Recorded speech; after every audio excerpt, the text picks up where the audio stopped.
Hi, എല്ലാവർക്കും നമസ്കാരം. അപ്പം നമുക്ക് ചെമ്മനീർ പൂവിലെ സച്ചിയുടെയും രേവതിയുടെയും നാളത്തെ നല്ലൊരു കഥ കേൾക്കാം. എൻ്റെ ചാനൽ ആദ്യമായി കാണുന്നവരാണെങ്കിൽ ഒന്ന് സബ്സ്ക്രൈബ് ചെയ്യണേ. വീഡിയോ ഇഷ്ടപ്പെടുവാണെങ്കിൽ ലൈക്ക് ചെയ്യണേ, കമൻറ്റ് ചെയ്യണേ.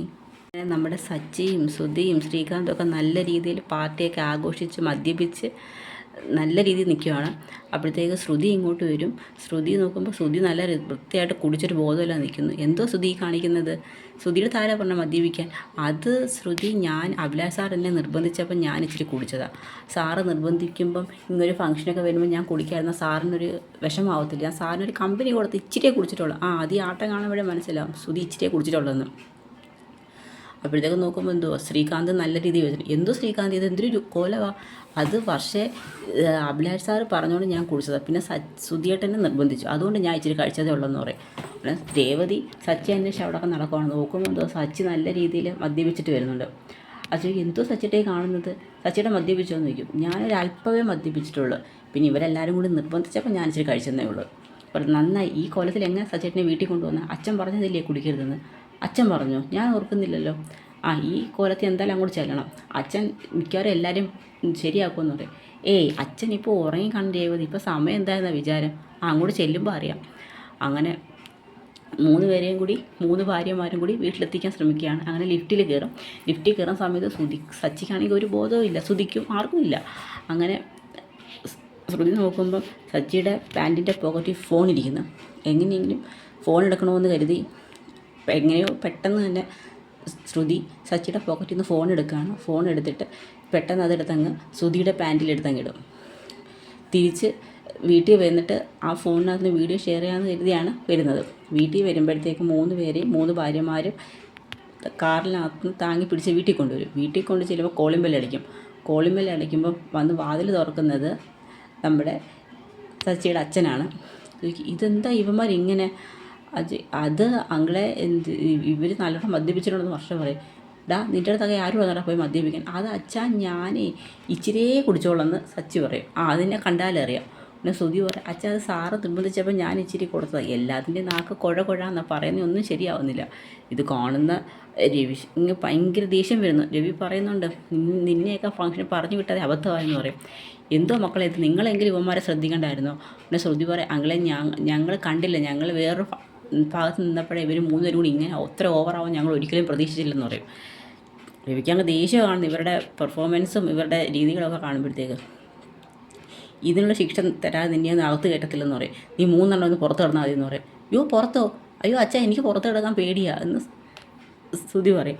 പേടിയാണ് നീ പുറത്ത് കിടന്ന്, പേടിയോണ്ട് നീ ഇമാതിരി പരിപാടി കാണിക്കത്തില്ലോ എന്ന് പറയും. ഉടനെ ശ്രുതിക്ക് അങ്ങ് ടെൻഷനാവും. കാരണം ശ്രുതി അകത്ത് കയറിയെങ്കിൽ മാത്രമേ കയ്യിലുള്ള ഫോണിൽ നിന്ന് വീഡിയോ ഷെയർ ചെയ്യാൻ പറ്റത്തുള്ളൂ.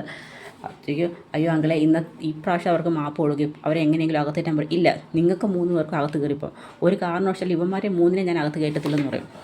ഉടനെ രേവതി പറയും, അച്ഛാ കഷ്ടമില്ലേ അച്ഛാ, ഈ പ്രാവശ്യത്തെ ഒരു തവണത്തേക്ക് ക്ഷമിക്കും. ഇല്ല മോൾ, ഇത് ക്ഷമിക്കാൻ പറ്റത്തില്ല. ഇവനോട് ഞാൻ ആദ്യമൊക്കെ ഇവൻ മദ്യപിച്ചിട്ട് വരുമ്പോൾ ഇവരോട് ക്ഷമിച്ചതിൻ്റെ കൂടുതലുണ്ട് ഇവൻ പിന്നെയും മദ്യപിക്കാൻ തുടങ്ങിയത്. നിനക്കൊക്കെ വല്ല നാണവന്മാരുണ്ട് ഒരു ഫംഗ്ഷന് പോയിട്ട് അടിച്ച് കോൺ തെറ്റി 3 പെമ്പിളറുടെ കൂടെ വരാനായിട്ട്? ഉടനെ പറയും, അച്ഛാ അത് ഒരു അബദ്ധം പറ്റിപ്പോയതാണെന്ന് സച്ചി പറയും. ഉടനെ പറയും, അങ്കിളെ പ്ലീസ് അങ്കിളെ എന്ന് പറഞ്ഞ് ശ്രുതി പറയും. അങ്ങനെ കേൾക്കത്തില്ല. അപ്പോഴത്തേക്ക് ശ്രുതി അങ്കിളേന്ന് വിളിക്കുന്നതായിട്ടുള്ള ശ്രുതിയും പറയും, അങ്കിളെ എന്നെ അകത്ത് കയറ്റ അങ്കിളെ. ആര്? അങ്കിളോ? സോറി അച്ഛാ എന്നാണ് പറയുന്നതിനൊന്നൊരു ബോധമില്ല. ശ്രീകാന്ത് നിന്നങ്ങ് ആടുവാണ്. ഉടനെ അച്ഛാ പ്ലീസ് അച്ഛാ എന്ന് പറഞ്ഞിട്ടൊന്നും കേൾക്കത്തില്ല. ശ്രുതിയും രേവതിയും ഭർത്താക്കന്മാർക്ക് വേണ്ടി അപേക്ഷിക്കും, എങ്ങനെയെങ്കിലും അച്ഛൻ അകത്ത് കയറ്റാൻ പറയും. പക്ഷേ വർഷം അനങ്ങത്തോലുമില്ല. ഇത് കാണുന്ന ശ്രീകാന്ത് പറയും, നോക്കേ 2 ചേട്ടത്തിമാരും അവരുടെ ഭർത്താക്കന്മാർക്ക് വേണ്ടി റെക്കമെൻഡ് ചെയ്തിരിക്കുക, എൻ്റെ ഭാര്യ മാത്രം അനങ്ങാതെ നിൽക്കുന്നത്. പക്ഷേ നീ അച്ഛനോട് പറയും എന്നെ അകത്ത് കയറ്റാൻ. ഇല്ല, ഞാൻ പറയത്തില്ലെന്ന് പറയും. അങ്കിളെ ഇവരെ ഇത് പുറത്ത് കിടത്തിയാൽ മതി, അതിൻ്റെ കൂടെ തന്നെ ഇവർക്ക് കിടക്കാൻ തലേണയും പായും പോലും കൊടുക്കല്ലോ എന്ന് പറയും. അത് അത്രയേ ഉള്ളൂ, നിങ്ങൾ 3 പേരും കയറിപ്പോകാൻ പറയും. ഉടനെ വർഷേ എന്ന് പറയും. അങ്ങനെ പറയും, നീ ഇന്ന് അവിടെ കിടന്നാൽ മതി എന്ന് പറയും. അങ്ങനെ വർഷ കയറിയേക്കോ. പക്ഷേ ശ്രുതിക്കും രേവതിക്കും ഭയങ്കര വിഷമമാണ് 2 പേർക്കും. ശ്രുതിക്ക് ഫോൺ എടുക്കാനായിട്ടുള്ള സങ്കടമാണ്. അയ്യോ അച്ഛാ എന്നെ അകത്ത് കയറ്റച്ചാ, എനിക്ക് ബെഡില്ലാതെ കിടക്കാൻ പറ്റത്തില്ല അച്ഛാ എന്നൊക്കെ പറയും. ഇതിൽ വേണ്ട എന്ന് പറഞ്ഞുകൊണ്ട് രവി വഴക്ക് പറയുന്നുണ്ട്. അപ്പോഴത്തേക്ക് നമ്മുടെ ചന്ദ്രൻ ബഹളം എല്ലാം കേട്ടുകൊണ്ട് പുറത്ത് വരും. ചന്ദ്രമതി നോക്കുമ്പോഴത്തേക്ക് 3 പേരും നല്ല ഫിറ്റായിട്ട് നിൽക്കുന്നത്. ഇതെന്താ ഇവരിങ്ങനെ? അത് മക്കളടുത്ത് ചോദിച്ചു നോക്കും. മക്കൾ നല്ല വിശാലമായിട്ട് കുടിച്ചിട്ട് വന്നേക്കുമെന്ന് പറയും. എടാ നീ കുടിച്ചോ ശ്രീകാന്തേ? അമ്മ ഇച്ചിരി ഞാൻ കുടിച്ചു, സച്ചിയേട്ടനെ സന്തോഷിപ്പിക്കാൻ വേണ്ടി മാത്രം. അച്ഛയ്ക്ക് എടാ സച്ചി നീയാണ് ഇവരെയൊക്കെ കുടിപ്പിച്ചതെന്ന് ചോദിക്കും. ഞാനൊന്നും അല്ല, അവന്മാർ കുടിച്ചാൽ ഞാനെന്തോ ചെയ്യും. ഇടി രേവതി, നിൻ്റെ ഭർത്താവ് കുടിച്ച് നശിച്ചിരിക്കുമോ, നീ എന്തിനാ പിന്നെ മറ്റുള്ളവരെയും കൂടി നശിപ്പിക്കാൻ ശ്രമിക്കുന്നതെന്ന് ചോദിക്കും. അവനെ രേവതി പറയാം, അതേ നിങ്ങളുടെ മക്കൾക്ക് ആരും വായി കോരി ഒഴിച്ച് കൊടുത്തതൊന്നും അല്ലല്ലോ, അവർ സ്വയം കുടിച്ചേറ്റ്, കൊച്ചു കുഞ്ഞുങ്ങളൊന്നും അല്ലല്ലോ, നല്ലതും ചീത്തയും കണ്ട് തിരിച്ചറിയാമെന്നൊക്കെ ചോദിക്കും. അപ്പോഴത്തേക്ക് ചന്ദ്രമതിയും വിഷമോ. അതൊക്കെ ഇവനോ നശിച്ചു, ഇനി എൻ്റെ മക്കളെ കൂടി നശിപ്പിക്കണമെന്ന് ചോദിക്കും. ഉടനെ രവി പറയും, ചന്ദ്രൻ നീ ഇപ്പോഴും മക്കളെ വേർതിരിച്ചാണ് കാണുന്നത്, ഇത് മൂന്നും നിൻ്റെ മക്കൾ തന്നെ, 2 പേര് നിൻ്റെതും ഒരാൾ എൻ്റെതും, ഇങ്ങനെ വേർതിരിച്ച് പറയുന്നതിനൊക്കെ ഞാൻ പലതവണ പറഞ്ഞിട്ടുണ്ട്. അത് രവിയായിട്ട് ഇവനൊരു മുഴു കുടിയാണ്, ഇവൻ്റെ കൂടെ ചേർന്ന് എന്തിന് ഇവൻ ശ്രുതിയെയും ശ്രീകാന്തിനെയും കുടിപ്പിച്ചേക്കുന്നത്.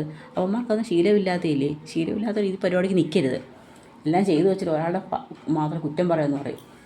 എന്നെ പറയും, നീ അകത്ത് കയറി ചന്ദ്രേ, അവന്മാർ പുറത്ത് കിടക്കട്ടെ. അയ്യോ പുറത്ത് കിടക്കാനോ, അയ്യോ രവിയേട്ടാ എൻ്റെ മക്കളില്ലാതെ എനിക്ക് അകത്ത് കയറാൻ പറ്റത്തില്ല. ശ്രുതിക്ക് പേടിയാണ്, ശ്രുതി ഒറ്റയ്ക്ക് പുറത്ത് കിടക്കത്തില്ല. അയ്യോ അമ്മ എനിക്ക് പേടിയാവുന്നു, എനിക്ക് ബെഡിലല്ലോ എനിക്ക് കിടക്കാൻ പറ്റത്തില്ലെന്ന് പറയും. അയ്യോ രവിയേട്ടാ അവരെ കയറ്റ്, നിനക്കൂടി വേണമെങ്കിൽ പുറത്ത് കിടക്കാം, അല്ലെന്നുണ്ടെങ്കിൽ ഞങ്ങൾ കയറി പോകാമെന്ന് പറയും. ഉടനെ കയറി പോകുമെന്ന് പറഞ്ഞുകൊണ്ട് രവി ദേഷ്യപ്പെടുന്നുണ്ട്. അങ്ങനെ ചന്ദ്രമതിക്ക് ഭയങ്കര വിഷമം, മക്കളെ രണ്ടിനെയും. അത് സച്ചി കിടക്കുന്നൊരു പ്രശ്നമൊന്നുമില്ല, പക്ഷേ ശ്രുതിയും ശ്രീകാന്തും പുറത്ത് കിടന്നാൽ ഭയങ്കര വിഷമമാണ്. അപ്പോഴത്തേക്ക് ഒരു കാരണവശാലും രവി അവരെ അകത്ത് കയറ്റത്തില്ല.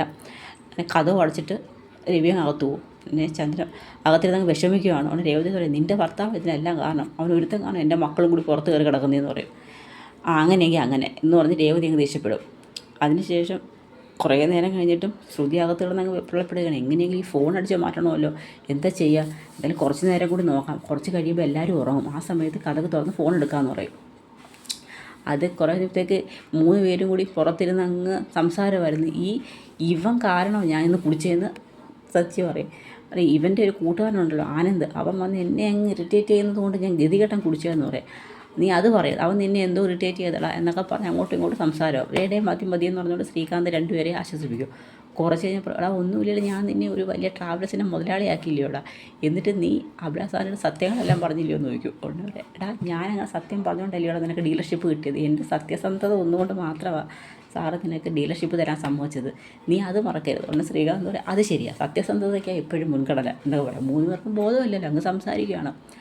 അതിനുശേഷം പിന്നെയും ഓരോന്ന് പറഞ്ഞ് അങ്ങ് സംസാരവും ചിരിയും പിന്നെ കിടന്ന് കരയൊക്കെ ചെയ്യും. കുറേ നേരം കഴിഞ്ഞിട്ട് രേവതിക്ക് ഉറക്കമില്ല. അങ്ങനെ രേവതി ഇങ്ങനെ അവിടെ സിറ്റിയിൽ ഇങ്ങനെ ഇരിക്കുകയാണ്. ഉടനെ രേവതി വന്ന് എന്തോ രേവതി വിളിക്കും. ഉടനെ രേവതി വന്ന് കഥ ഉറക്കും. എന്താ സച്ചിട്ടാ? രേവതി എനിക്ക് കുടിക്കാൻ വെച്ചിട്ട് വെള്ളം വേണം. വേണ്ട, അകത്തോട്ട് കയറണ്ട, പുറത്ത് നിന്നാൽ മതി. എന്തോ രേവതി, ഞാനൊന്ന് അകത്ത് കയറിയെന്ന് വെച്ച് ഇത്രയും നാൾ ഞാൻ കുടിച്ചിട്ട് വന്നെന്ന് പറഞ്ഞാലും എൻ്റെ അച്ഛൻ എന്നെ പുറത്ത് കിടത്തിട്ടില്ല, ഇത് ആദ്യമായിട്ട് എന്നെ അച്ഛൻ പുറത്ത് കിടത്തുന്നതെന്ന് പറയും. അത്യാവശ്യമാണ്, ഇനിയെങ്കിലും നിങ്ങൾ പഠിക്കത്തുള്ളൂ എന്ന് പറയും.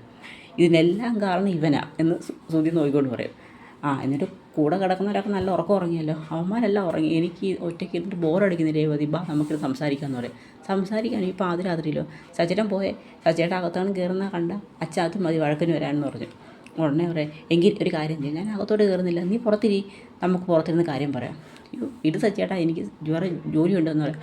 അയ്യോ നീ ഒറ്റയ്ക്ക് പോലെ, എനിക്ക് ഒറ്റയ്ക്ക് ഇവിടെ കിടക്കാൻ വയ്യ, നീ ഒരു കാര്യം ചെയ്യും, നീ അകത്തിരുന്നു, ഞാൻ പുറത്തിരിക്കാം, നമുക്ക് അകത്തും പുറത്തും സംസാരിക്കാമെന്ന് പറയും. എനിക്ക് ഉറക്കം വരാത്തോണ്ടല്ലേ രേവതി എന്ന് പറയും. അങ്ങനെ സച്ചിയുടെ പറച്ചിലൊക്കെ കാണുമ്പോൾ രേവതിക്കാൻ സങ്കടം. രേവതി ശരി. അങ്ങനെ ഇവർ തമ്മിലിരുന്ന് എനിക്കൊരു കാര്യം ചെയ്യും, ഞാൻ ഒരു പാട്ട് പാടാം, നീ കേൾക്ക്. അയ്യോ സച്ചേട്ടാ വേണ്ട, നിങ്ങളെ പാട്ട് പാടി ഇനി രാത്രി ഇവിടെ കിടക്കുന്നവരെല്ലാം ഉണർത്താനായിട്ട്, എങ്കിൽ ശരി നമുക്ക് കാര്യം പറയാം. അങ്ങനെ ഇരുന്നങ്ങ് കാര്യം പറയും. അപ്പോഴത്തേക്ക് ശ്രുതി എങ്ങനെയെങ്കിലും ഫോൺ എടുക്കാമെന്ന് കരുതി രാത്രി എല്ലാവരും ഉറങ്ങിയിട്ട് പതുക്കെ സ്റ്റെപ്പ് ഇറങ്ങി വരുന്നുണ്ട്. സ്റ്റെപ്പ് ഇറങ്ങി വരുന്ന സമയത്ത് കഥക് പതുക്കെ തുറക്കാൻ നോക്കുമ്പോൾ കഥക് ഇങ്ങനെ ചാരി വെച്ചോ, നോക്കുമ്പോൾ എന്തുവാ സച്ചിയും രേവതിയും കൂടി ഇരുന്നങ്ങ് കാര്യം പറയുക. പിന്നെ ശ്രുതിക്കൊക്കെ ദേഷ്യം പോകും, ഇതൊക്കെ ഒന്ന് രാത്രി ആയാലും ഉറക്കമില്ലയോ എന്ന് പറഞ്ഞുകൊണ്ട് ശ്രുതി അങ്ങ് കയറി പോകുന്നിടത്താണ് നമ്മുടെ നാളത്തെ കഥ അവസാനിക്കുന്നത്. അങ്ങനെ സച്ചിയും രേവതിയും തമ്മിലിരുന്ന് സംസാരിക്കുകയാണ്. അപ്പോൾ അവിടെയാണ് നമ്മുടെ നാളത്തെ കഥ അവസാനിക്കുന്നത്. അതിനുശേഷം ശ്രുതിയുടെ പോക്കറ്റിൽ കിടക്കുന്ന ഫോൺ ശ്രുതിക്ക് എടുക്കണം. എടുത്തതിന് ശേഷം വീഡിയോ ഷെയർ ചെയ്യാൻ പറ്റത്തുള്ളൂ. ഒരുപാട് അറ്റംപ്റ്റ് നടത്തിയിട്ടും ഇതുവരെ ഒന്നും സക്സസ് ആയിട്ടില്ല. പക്ഷേ സച്ചിക്ക് ബോധം തെളിയുന്ന സമയത്ത് ഫോൺ അന്വേഷിക്കും. ഫോൺ പിന്നെയും കൈ കിട്ടും. പിന്നെ ശ്രുതിക്ക് വീഡിയോ സെൻഡ് ചെയ്യാൻ പറ്റത്തില്ല. അപ്പോൾ അതിൻ്റെയൊക്കെ വരും വിശേഷങ്ങൾക്കായി നമുക്ക് കാത്തിരിക്കാം. നല്ല കിടിലൻ എപ്പിസോഡുകളാണ് ഇനി ചെമ്പനീർ പൂവിൽ കാണാൻ പോകുന്നത്. എല്ലാവർക്കും കഥ ഇഷ്ടമായ സപ്പോർട്ട് ചെയ്യണം. എല്ലാവർക്കും ഒരു ശുഭരാത്രി നേരുന്നു. നന്ദി.